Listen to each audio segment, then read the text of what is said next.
আমরা 24 ঘন্টার আলটিমেটাম দিচ্ছি। এই 24 ঘন্টার আলটিমেটামের মধ্যে দিয়ে আমরা আমাদেরকে চলমান ব্লকেট কর্মসূচি বিরোধী ছাত্র আন্দোলনের পক্ষ থেকে সারা দেশের ছাত্র জনতাকে আহ্বান করা হয়েছে।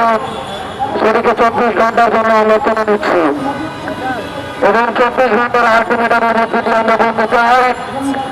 আগামী 24 ঘন্টায় গোপাল দেশে সারা দেশে সারাশি অভিযান পরিচালনার উপর আমরা কঠোর নজরদারি রাখবো।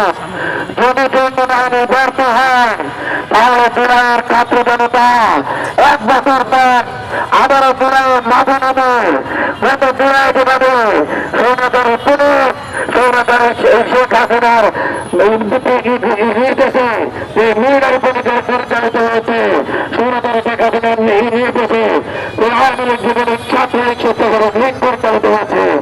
তাদের বিরুদ্ধে কঠোর থেকে কঠোর কর্মসূচি